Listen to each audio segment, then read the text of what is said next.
kind of believe sometimes that a Buddhist teacher knows what Buddhism is, and what they say Buddhism is, that's what it is.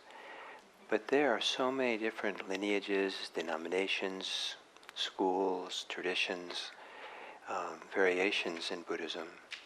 And then once you kind of get under the hood of Buddhist teachings, see what's really going on,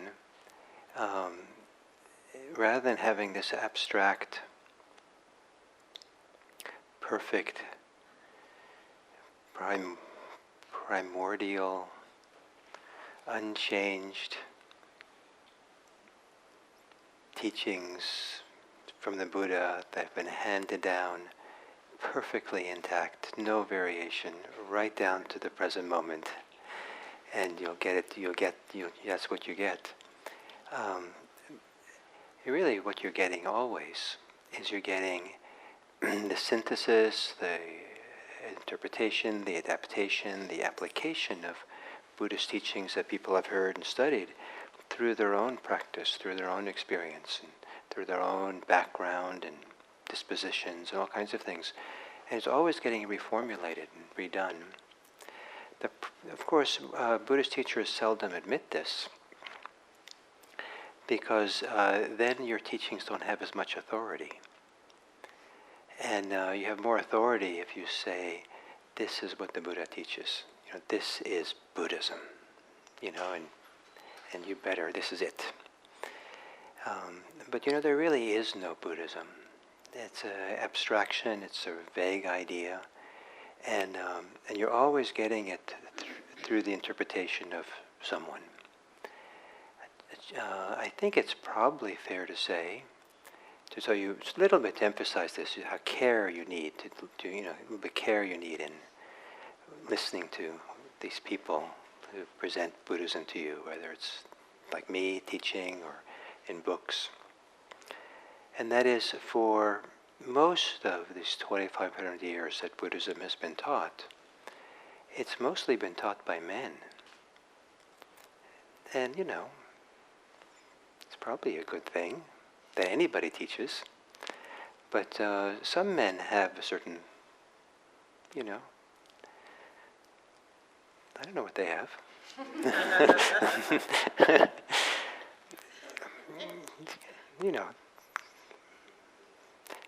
Maybe some men have certain peculiarities that influence how they teach and what they say and what they want to present and what they think is important. And so anyway, I think it's actually a very important idea to keep in mind. It's somewhat discouraging to people to hear this, that there is no pristine, perfect Buddhism. What there is an interpretation that someone's presenting to you. It's rare that people admit that, and I'm admitting it to you. That's what you're getting. Some of you will never come back. Because down the street you can get the pristine, perfect Buddhism because the teacher there says this is what it is. No long, lengthy introductions that builds up the case. It's just like, okay, here, you're going to hear the truth here. Boom. And so I think it's a little bit unusual to be so frank about it, but it's, I've done a lot of study of this. I've studied what people teach. I've studied the variations. I've been on this thing for a long time, and trying to tease out what's going on. And one of the wonderful expressions that I first heard in Zen is that how Buddhism is passed down through the generations is warm hand to warm hand. And that's actually very important, that the books and the so-called, teachings and what Buddhism is, that you might get from a book or something, that's not really really the essence of Buddhism is found. It's found in the relationship between the generations of people, passing it down from one generation to the next. It's a living tradition, where the living connection, and that ideally that the people who are passing it on don't necessarily have the perfect, pristine formulation of what Buddhism is, but rather that they've somehow been transformed by their contact with Buddhism and Buddhist practice. And they know something about what some people consider the essence of Buddhism, some interpretations. They know something about liberation, about freedom. They know something about the end of suffering. They know something about awakening, to use a big word. It's also kind of abstract. And they know it for themselves. And that essence, or that what they know, somehow is passed on. But then, you get into this world of Buddhism, and you start talking to people about what they think awakening is or liberation is, and then, believe it or not, people will argue about what liberation is. What liberation is there in arguing about liberation? But still, this idea that there's something that's passed on, something's understood, something here. That's one of the theories, one of the ideas. This is where it's found. Maybe where Buddhism is found is around this principle of liberation from suffering, and it's found in each individual practitioner grappling with that, finding that, looking for it, practicing for it, discovering what that means for themselves, and discovering it in new and deeper and fuller ways as they go on with the practice. And I would say that that's true for me, that I've been doing this now for well over 40 years. And I'm just delighted and amazed at the continued opening for me, the continued discovery, the continual kind of expansion. And, after doing it for 10 years, and then I look back and say, oh, it's different than what I thought. And then do it for 20 years, and say, wow, it's kind of different than I thought. Then do it 30 years, and wow, there's more here. This is like, oh, maybe now I'm getting hang of it. And do another 40 years, and wow, it's like it keeps opening up. I keep learning and discovering, and well, I must be getting to the end now. So we'll see in 10 years. But the pattern is it just keeps growing and developing new dimensions of this freedom thing. So at the heart of it, one of the hearts you can say is this, that because to use the authority of the Buddha and the reference of Buddha, what he taught, he made a very powerful statement a long time ago.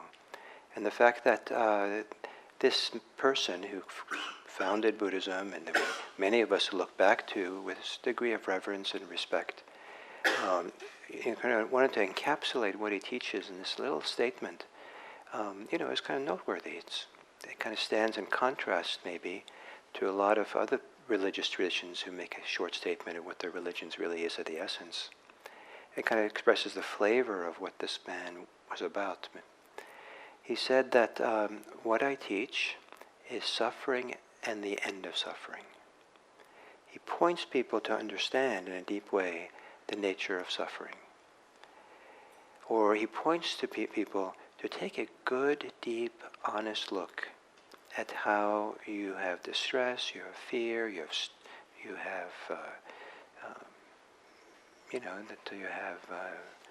troubled in some way, you have anxiety, you have distress, something.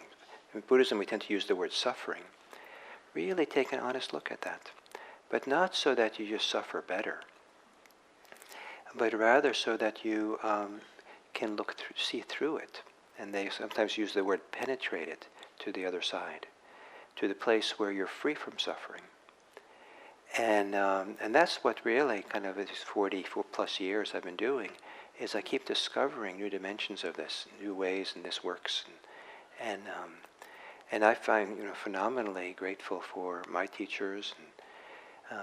And the place where I've discovered the most freedom is in doing this vipassana practice. So this is one of the reasons I teach vipassana, because I found in my travels through Buddhism that this seemed to open the door to a deeper and deeper discovery of, in the heart and the mind within, of what freedom is, this liberation.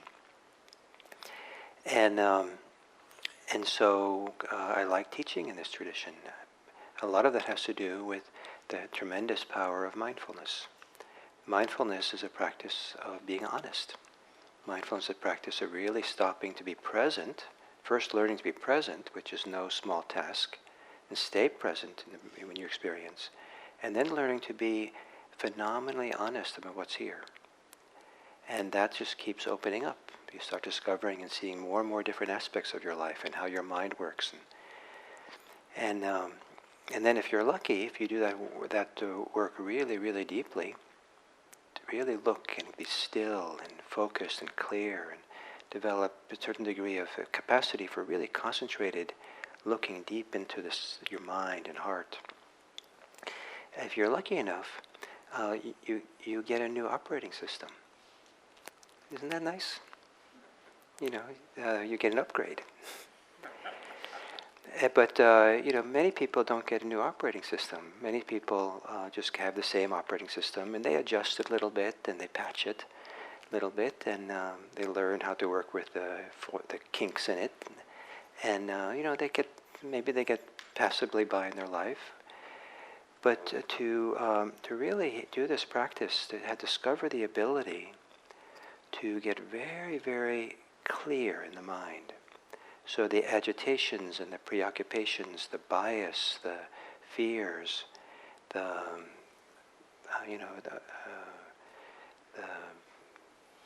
attachments of the mind are not kind of crowding or filtering or clouding over our ability to see. But to be able to be mindful enough, there's this clarity happens in the mind, space in the mind, quiet in the mind, openness in the mind, to really, really, it sounds like you really see deep inside. The metaphor the Buddha used for this kind of deep seeing into the mind, I think is a beautiful metaphor.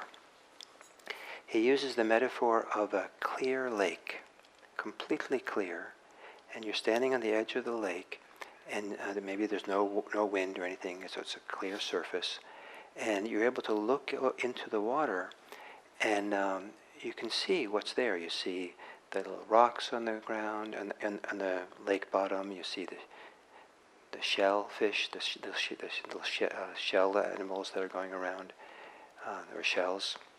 I think there's some translators call it oysters, oyster shells in the water, and fish swimming around. I always imagine the fish in this metaphor are swimming slowly around. And so this idea of the mind becomes so clear that you really see what's there as if you're looking into a completely clear body of water, and you can look right down to the bottom and everything is so evident. And the mind is the water. And so often the mind is agitated, there's mud that's been stirred up and it's cloudy. But to be able to learn how the mindfulness can settle the mind and really clear away, all these concepts and ideas and preoccupations and fears and future thinking and past thinking and planning and entertainment that goes on in there, and have it really be peaceful and clear. That's not a teaching. That's not like, you don't have to believe Buddhism for that. That's why I can so confidently talk about Buddhism as interpretation by a teacher, because it's actually not that important, believe it or not. In contrast to this amazing clarity of the heart and the mind that's possible. That's where it's kind of, that's like a human capacity that's kind of in your birthright, to be able to come to that capacity, to touch into that, to be there, to have that kind of calm and settledness. That's an experience. That's a path of practice. That's a clearing away. You don't have to have a religion to tell you that you should clean your windshield wipers once in a while. It's just you just clear your windshield wipers. Not your wiper, windshield. Clear your windshield. Clean your windshield. You clean your windshields, then you see clearly. Do you want to build a religion around that? My religion's better than yours because I have a better way of cleaning my windshield than you do have for you cleaning your windshield. So it's ridiculous, right? So Buddhism, the heart of it is this capacity for this clarity. Imagine this clarity that we're capable of experiencing, of being. There's a lot of letting go that has to happen to get there.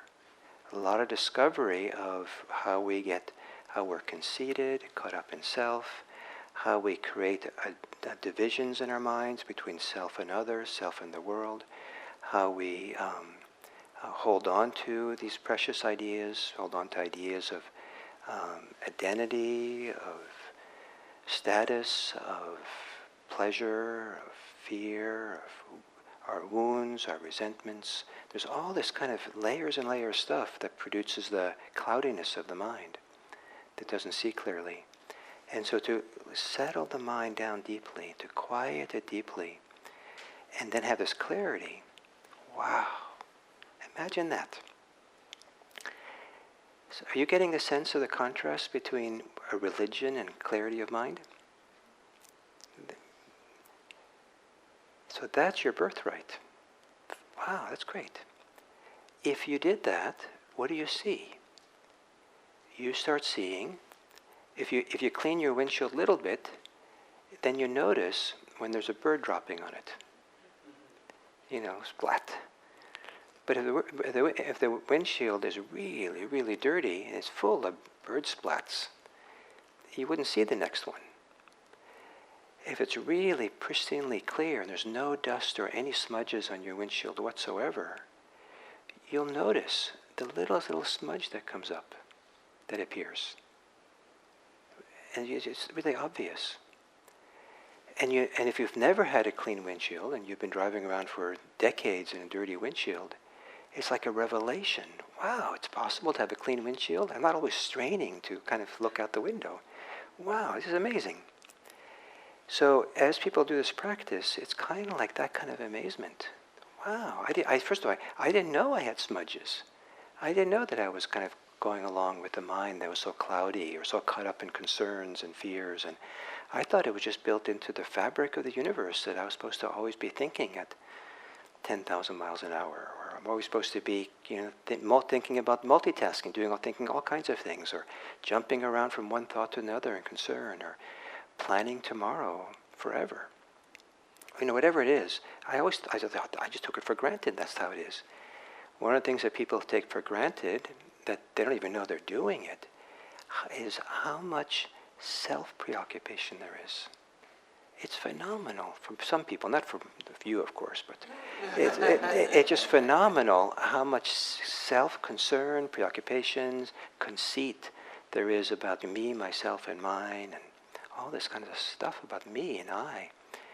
And turns out, without doing any kind of disrespect for me, myself, and mine, without any disrespect for even conceit that goes on, without saying anything about it that's bad or that's good or anything, just let it be. Don't evaluate it, don't judge it in any way, but discover what it's like to not have it. Discover what it's like to go through a day or a minute, that part of the windshield completely cleared out. And then you'll see, well, wait a minute. Why should I bring it back in? It's so much better without it. I seem to function better. I take care of myself fine. I see more clearly. I see myself more clearly. I'm more peaceful and more at ease. And if you have a choice about whether or not to bring the self back in, the self-concern, ideas, and conceit, why would you do it? Because it's so good without it. Is that a religion? Is that an obligation? Is that saying you should? Is that saying that the self is bad? I'd like to suggest you don't have to see it that way. You just know that it's better to have the windshield clean. It's better to have a mind that's not caught up in these things. So if you're able to use the practice to settle deep enough into this inner world, to clean it out or settle or be open, then at some point, there is something that Buddhism calls liberation. And the thing about liberation is actually discovered has been happening all along. The word is vimutti. And vimutti is often used for full liberation, but it's also used for a lot of the small liberations along the way. If you get a little bit of concentrated, and so you're no longer thinking about what happened at work today, then you have vimutti from work. And for some of you who were sitting in meditation today, or I guess today there wasn't much job, works for some of us, it's a holiday, but if you're caught up in something that troubled you and it was kind of a headache or stressful to be thinking about it, it's really nice to sit and settle and have that kind of settle away and not have it bothering you anymore when you're sitting here. And that's a vimutti, that's a small liberation, maybe temporary. If you are impatient for something to happen that you have no control over, and you see your impatience, and then are somehow able to just let go of it, that's a liberation. It's a temporary liberation. If you were hoping to go home and have,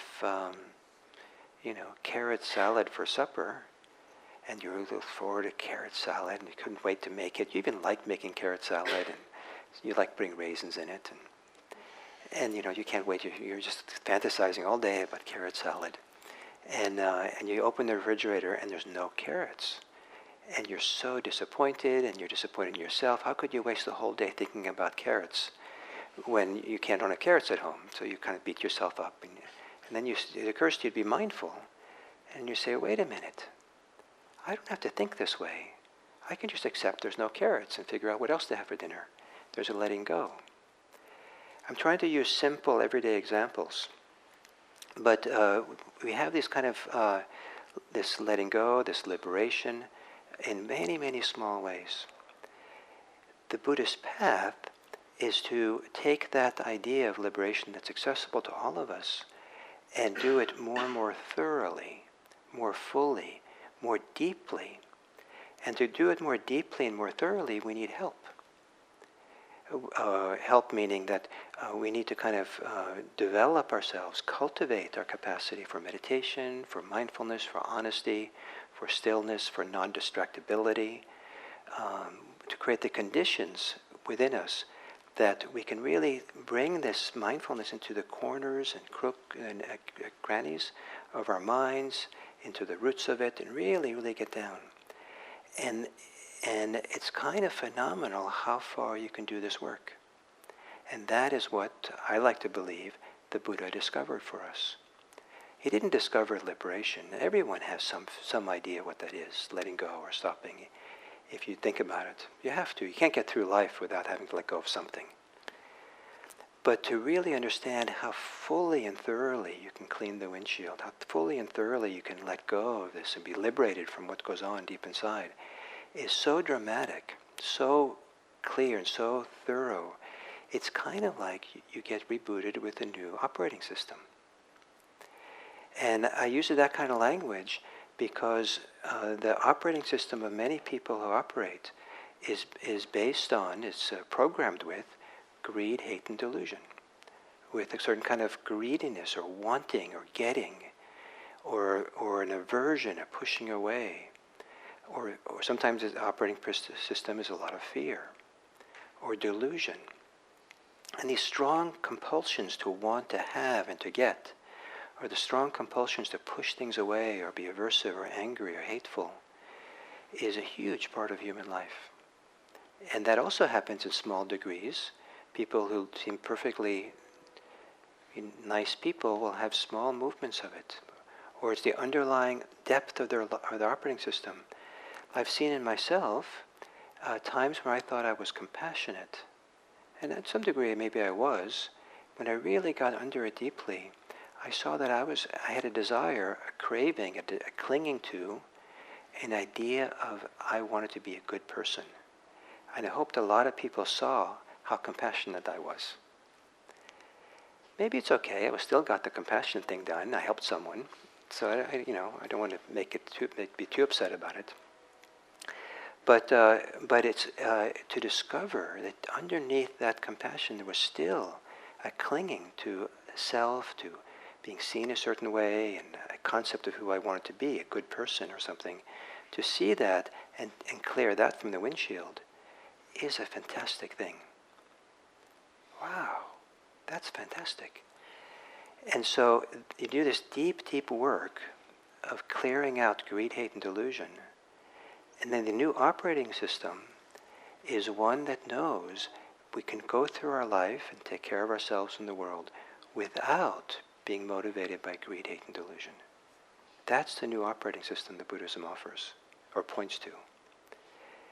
And it's pointing to something which is you can find out and discover for yourself.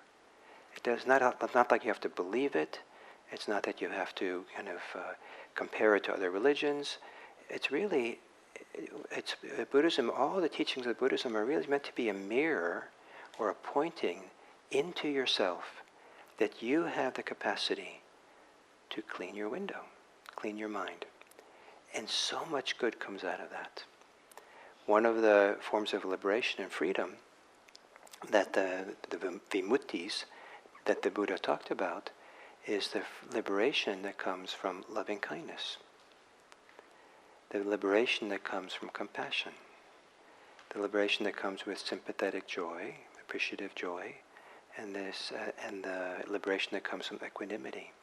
That somehow to be liberated and be freed in a way that brings forth your heart's capacity for compassion and love, and that's connected to liberation. So what do you have to let go of to have love? What do you have to let go of to have compassion? Not a duty to be loving, not a duty to be compassionate, but it's the nature of the heart to be that way. And so one of the ways one of the forms of liberation that these ancient texts talk about is the liberation through love, liberation through compassion. That's pretty cool. And to discover that capacity, it is not just the capacity of being free from a dirty windshield, but it's free to be able to, I don't know if this metaphor works, but that you have a lot of seats in your car, and you can bring everyone along. You don't have to be a lonely driver, and you can just, share it with everyone or participate with everyone in some deeper way. So, Introduction to Buddhism series, I felt it was important. Last time I talked about the life of the Buddha. But what made the Buddha was his very deep, thorough experience of liberation. Exactly what that experience was, maybe we'll never quite know. We have lots of texts and lots of teachings that point to what it might be.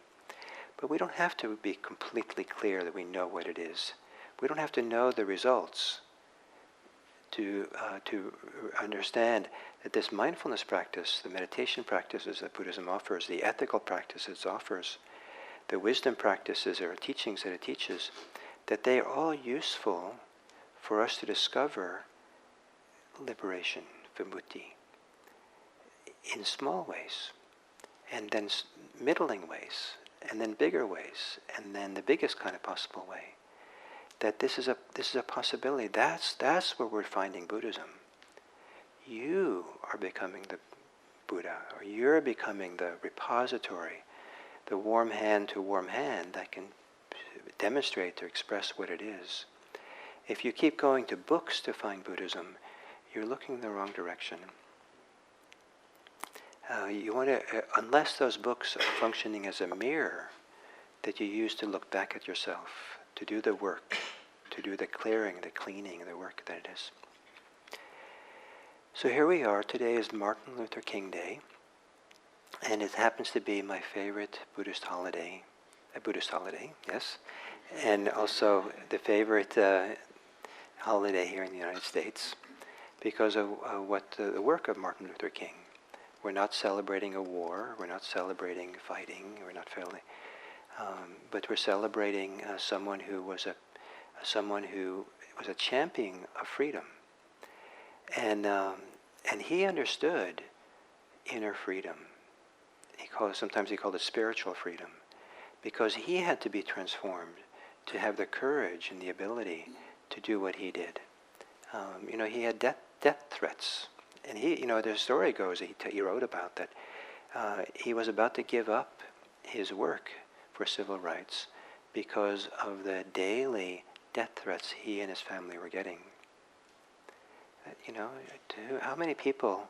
Because, that's reasonable, right? Your own family, death threats, and people in the South who are getting bombed, and their bombs thrown in their through the window, and people being killed and lynched. And it's only, it's within the it's in my lifetime that this was going on. And then he had a spiritual transformation. Something happened in him where something got clear, something got emptied, something got opened in his heart. That he then decided, no, he wasn't going to give it up. And he stepped into this dangerous world with his courage, by his inner transformation. And what did he do with it? He focused on the liberation of all human beings. Economic liberation. End of his life, in the last few years, he was focusing on economic liberation. He felt that was a fundamental problem of this country, maybe more fundamental than civil rights or the Vietnam War and all that things that he was opposed to. But economic liberation for all people. He wrote this, or he said this: I have the audacity to believe that peoples everywhere can have 3 meals a day for their bodies, education and culture of their minds. Education and culture for their minds, and dignity, equality, and freedom for their spirits. Isn't that nice? Dignity, equality, and freedom for their spirits. So he knew that. He knew something about that. And so he was actually kind of beautifully, I think wonderfully inspiring to me, all-encompassing in his vision of freedom, of inner freedom and outer freedom, freedom in our society. And to have someone who represent both of those, someone who worked as hard as he did, someone who pointed to the inequities of our society, the prejudice of our society, and did so this way. In the process of gaining our rightful place, we must not be guilty of wrongful deeds. Let us not seek to satisfy our thirst for freedom by drinking from the cup of bitterness and hatred. We must forever conduct our struggle on the high plane of dignity and discipline.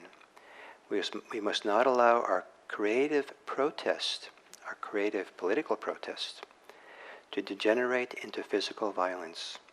And again, we must rise to the majestic heights of meeting physical force with soul force. So maybe, what would happen if we take Buddhism, Buddhist practice, and combine it with Kingian action, Kingian view of the world? What a nice combination that would be. I think that Martin Luther King Jr. was a wonderful partner for Buddhist practice, to encourage Buddhists to look for freedom within, but to really use it also, and especially the more free we are inside, to use it to really, not just to use it to look at the ground in a happy, freer way, but to look around and look at our society and understand it, and look at the inequities and the oppressions that go on still to this day, and be concerned about that. Look for freedom, support the freedom movement, wherever there's oppression, wherever people are caught, and whether it's in the heart or whether it's in the world around us. And this the last quote I gave ends with soul force, and sometimes soul power, soul force, people call it, and in this wonderful way in which these things come together, that it's almost certain that this is his translation of a word by Mahatma Gandhi in satyagraha. And satyagraha, satya means truth. In our tradition, it's Indian language we use for our texts, it's satya. And graha is to hold to the truth. And he calls it power or force. Maybe that's graha can mean that as well in Sanskrit. But satyagraha,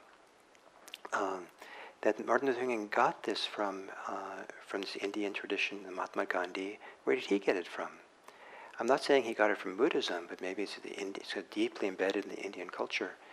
But one of the resolves, one of the dedications that the Buddha taught is dedication or the resolve on truth. And so this combination is bringing together these wonderful, seemingly very distant movements towards freedom, where the word freedom is, or liberation is at the heart of their whole enterprise, and seeing that they have something in common. And one of the things I'd like to emphasize today is a dedication, a holding to, a resolve on truth. And how do we discover the truth for ourselves? I would suggest that one of the ways we do that, one of the ways we can do that, is to clear the windshield. And if you clear the windshield enough of your heart and your mind, you will see the truth with great clarity. And then maybe you'll appreciate everyone in the world who is working towards freedom. Everywhere, wherever it might be, your heart will appreciate that the clearing away of oppression, the clearing away of inequities, clearing away of heartlessness that exists in this world. And may, on this day of Martin Luther King Jr., may we kind of really reflect a little bit and think deeply about our beautiful capacity to support each other as human beings in this world, to do this work together, to clear our hearts, clear our minds, and clear our society of all the things that keep us from being free. May all beings be free. Thank you.